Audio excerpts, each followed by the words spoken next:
What's going on, guys? Welcome back. It's Howl, and we're going to quickly go over some of the new enhancements that we got, because it was kind of weird. They told us we were getting enhancements, but they didn't tell us all of the enhancements. They said that like a lot of characters were only getting 2 enhancements, but they turned out to get 3 enhancements. So let's go over these real quick. First up, we're going to have Zargabaath. Rejuvenate enhancement. Base effect is a single target 100 HP heal, or 100% HP heal with a 50% MP heal. If you enhance it all the way, you still keep that effect. And then you get a HP and MP heal over time for 5 turns to that ally as well. So you get a big burst of healing, and then an HP over time, MP over time healing as well. It also gives that person auto revive, and it makes the move cost 75 MP, so it increases it by a significant amount. This is awesome because he does allow you to have that giant HP heal and then start healing incrementally over time as well. The auto revive there is pretty cool as well on top of that.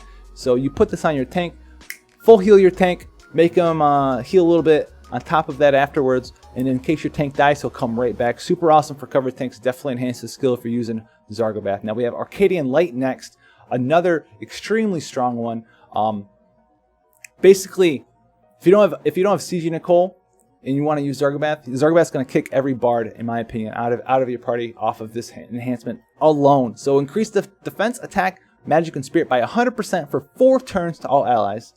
Increase your resistance to blind, paralyzed, confused, and disease by 100% for 4 turns. And then increase your resistance to stop by 4 turns as well. This is absolutely insane, in my opinion. The only thing that this could have more is break resistance 2, but a 4-turn buff, and then you can do other things. You can like Arcadian Light and then use a bunch of rejuvenates on different people. You can be like an MP battery with a full heal, and then MP HP regen with auto revive. Just toss them around. This will be insane if Zargabaath at 7-star gets dual cast skills. It'd be so sweet.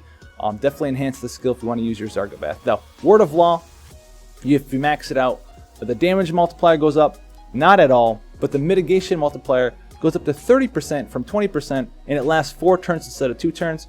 If you're using Zargabaath as your spread shield type effect, this is an awesome buff to have, because 20% was good, but you could replace it with better effects. That 10% more damage mitigation, you felt it in some of the fights depending on your gear. It also lasts 4 turns now, so that's super awesome. It lets you use Arcadian Light into Word of Law for the damage mitigation. Then you can throw 2 rejuvenates and then Arcadian Light, Word of Law, damage mitigation, all that fun stuff. Now the last one here, Authority, in my opinion, not really worth it. It's attack and magic buffs for different skills. Unless you're using a Zargabaath as like a counter tank, not that big of a deal. I would pass on this one, get the other 3 first, and then maybe not even get Authority at all. Now Ashe, pretty decent enhancements, nothing super duper insane. She gets Meditate, Power Seeker, and Heaven's Fury updated. So Meditate increases your magic and spirit by 65% for 5 turns, up from 45%. Decent if you don't have a bard, it's kind of okay. But notably, it also adds a refresh to your party. So now she can be a refresh battery. It's not the most insane. It's actually really good. 20 flight MP with a 0.5 healing modifier. This is the equivalent, I do believe, of like Roy's Limit Burst. So you can get this up there to like 100 and something MP per turn if that's what you want to use your Ashe for.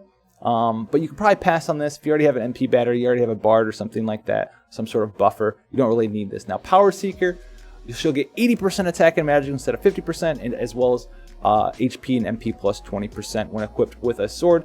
Decent if you're using her as your main damage dealer. 30% attack and magic buffs, decent. The HP and MP one, that's all right. If you have like a nice tank wombo combo, she shouldn't be taking that much damage anyway, so that part's kind of whatever. Then we have Heaven's Fury.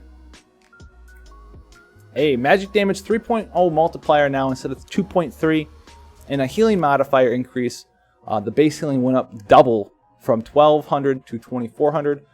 Obviously, if you're using Ashe for damage, you're using Heaven's Fury, grab this for sure. It's not the biggest multiplier increase ever. You get 0.7 extra, and then like ignore 25% spirit on that. Should be around like a 1.0 modifier increase. I think you'll end up at a 4.3. 33333333333 forever and ever and ever modifier on Heaven's Fury. So it's okay. It's pretty decent. Remember, Heaven's Fury doesn't work with dual wield though. That's kind of the one thing that holds Ashe back. She can't dual wield Heaven's Fury. She can't really get W cast either. So that's not really a thing there. Now we have Wrastler, our boy. We have all resist light. If you get it, it's a 70% light resistance buff for 5 turns. If you don't have a light resist buff, you want to go do Carbuncle, you have a Wrestler laying around, this is a solid option for you to get that 70% light resist buff to buff up the light resist for your AoE magic tank. Outside of that, really niche skill, probably don't really spend the crysts on it unless you absolutely have to for that one specific fight, guys. Now, Royal Obligation, chance to protect all allies from physical damage, 70% chance to AoE cover them, and then Wrestler gets 60% damage mitigation this last 3 turns. He also gets a defense and spirit buff of 100% for 3 turns as well. So this is pretty strong, in my opinion. If you don't have an AoE physical cover tank yet, this makes Wrestler very good at that one thing. 70% proc rate is cool. If you don't have a bard or a significant buffer, the fact that he gets the 100% defense and spirit buff is really strong. But if you already have equivalent buffs to that or something a little bit weaker than that, not that big of a deal. A 6% damage mitigation is very strong as well. So if you don't have an AoE cover tank already, like if you already have Warrior of Light Enhance and stuff, then don't worry about it. But if you don't have anyone at all, Wrestler's the only one that you have. It's definitely worth enhancing to get through some of the fights that require AoE physical cover. Now he's got Vanguard as well. Vanguard Slasher. If you buff it up, he gets 50% defense, 30% spirit, and 20% HP when equipped with either heavy or light armor. Cool beans, cool beans. Nothing super insane there. Now we have Zhao, who actually has another enhancement in addition to this one here. It's not listed. So Perfect Balance Tech.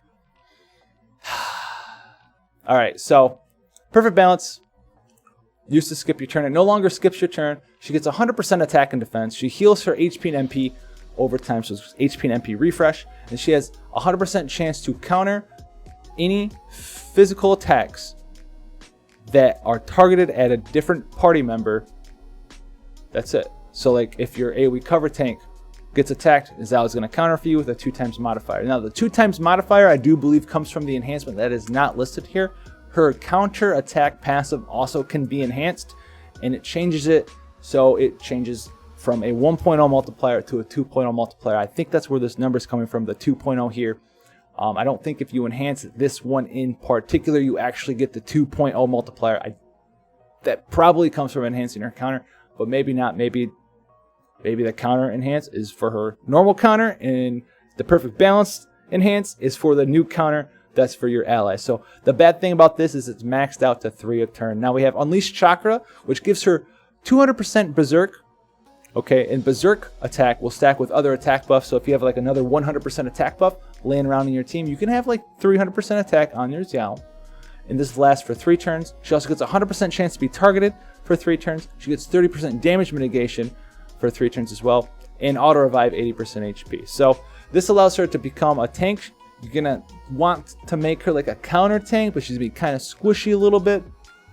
So like one of the better things you can do with this is you can use Perfect Balance and then use Unleashed Chakra. So she'll have the 100% to counter physical attacks aimed at other party members, and then she'll have the 300% or 200% Berserk with 100% from your other buffs, and then have like a cover tank. So she'll provoke and then get covered, not actually get hit herself, and then counter because your cover tank is covering Zhao. So it's kind of weird. Both of them, I mean, if you want to play around with her, cool, but she's not like a meta-defining unit. It's like a really weird thing you can do. It gives Gladiolus some to single target cover. That works too if you want to use Gladiolus, Gladi-Daddy Zhao. But outside of that, I really would suggest you pass on Zhao. The only one that you really might want to do is Zargabaath here, because a lot of his stuff is amazing. Ashe is okay, get a little bit of damage, a little bit of survivability. And then, like I said, Wrestler, if you desperately need an AoE physical cover tank. There's a lot of them nowadays that don't really need enhancements to even function as an AoE cover tank. Wrestler doesn't have a lot of other utilities. He's got like Kiraga. That's about it. So hopefully, you found this stuff constructive and interesting. If you want to see previous content, including the Golem and Esper build guides, as well as the battle guides, check that stuff out in the playlist section. Or if the build guides aren't out yet, hit the sub button and you can get notified when that stuff does come out. There's a lot of really interesting builds you can do with the 3-star versions of Golem and Carbuncle. So be sure to check that stuff out. Leave a like, helps out a ton, helps the channel grow, all that fun stuff. If you want to support the channel, awesome. You guys are doing great. Fantastic fun hanging out with you guys. And I'll see you guys in the next one.